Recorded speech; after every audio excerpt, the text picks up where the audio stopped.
Olá pessoal, hoje eu vou falar sobre uma doença vascular causada pelos vasos linfáticos. Eu sou o Dr. Miguel Eduardo, cirurgião vascular e angiologista. É importante salientar que os vasos linfáticos são canalículos da espessura de fios de cabelo distribuídos por todo o nosso corpo e que terminam em gânglios nas axilas, nas virilhas e no pescoço. Duas são as funções principais destes vasos linfáticos. A primeira delas é absorver o excedente do líquido intersticial, aquele líquido que está em volta das células e que faz as trocas dos nutrientes.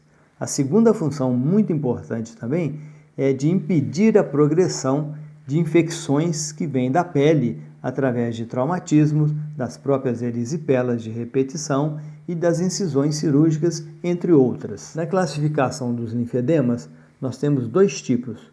O linfedema primário, ele pode ser congênito, quando a criança já nasce com um membro inchado, e podemos ter também o linfedema tardio, quando inicia-se após o primeiro ano de vida, estendendo até os 35 anos ou mais. Enquanto no linfedema primário a causa provável é a genética, no linfedema secundário existem uma série de causas, como traumas, tumores, cirurgias, infecções, erisipelas de repetição e, muito importante aqui salientar, é a insuficiência venosa crônica, que é uma doença muito comum do nosso dia a dia, como a síndrome pós-trombótica e as varizes dos membros inferiores como causa de um linfedema secundário. Notamos 4 fases de evolução da doença linfática, do linfedema. A fase inicial é a fase latente, onde não notamos nenhuma presença de algum edema, mas já existem algumas alterações tróficas da pele. A fase seguinte, a fase 2, é aquela onde o edema já é aparente, é um edema mole e ao pressionarmos fica por alguns instantes a marca do nosso dedo. A terceira fase é uma fase mais crônica, onde a pele já está um pouco mais espessada, o edema já é bem mais visível, é um edema duro e que não fica com a marca dos nossos dedos ao pressionarmos.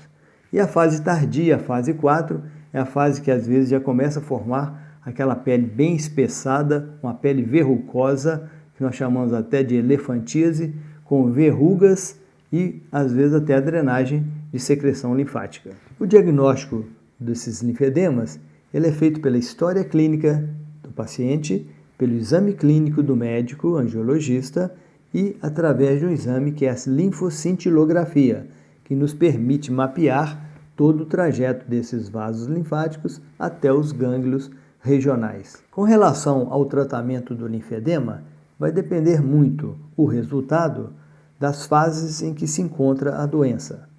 Por exemplo, nas fases iniciais, o tratamento é bem mais efetivo porque conseguimos uma melhora significativa do edema linfático. Mas nas fases tardias, onde já existe um enrijecimento e uma fibrose da pele, os resultados não são tão animadores. Mas podemos usar de medidas preventivas, como, por exemplo, uma boa higiene da pele, observando a presença de micoses, tanto de dedos quanto de unhas, e tratando-as. Assim também usando cremes hidratantes, porque o edema linfático crônico, a pele fica muito ressecada. Então, uma boa hidratação é importante. Chamo também muita atenção para se evitar a todo custo o uso de buchas, tanto sintéticas quanto vegetal, porque elas acabam causando pequenos ferimentos na pele e aí pode piorar o edema linfático. Outra recomendação também é a prática de exercícios físicos regulares, porque a movimentação constante vai melhorar o edema linfático. Em associação a estas medidas preventivas, que são muito importantes no tratamento do linfedema, nós também usamos medidas terapêuticas, como o uso de medicamentos linfocinéticos, que vão melhorar a função dos vasos linfáticos, o uso de meias de compressão graduada para impedir que haja uma progressão ao longo do dia do edema, e a terapia física complexa, que consiste em drenagens deste edema associado também com exercícios musculares para que se possa melhorar ainda mais o edema crônico, possibilitando uma cura mais efetiva, ou melhor, uma melhora mais efetiva do edema linfático crônico. Então, por ser uma doença crônica, uma doença que não tem uma cura efetiva, mas tem uma melhora para que vocês possam ter uma boa qualidade de vida, é muito importante se aderir ao tratamento e às recomendações do seu angiologista. Mais uma vez, muito obrigado pela atenção de vocês e se gostaram, não deixem de se inscrever no meu canal para outros vídeos. Até mais!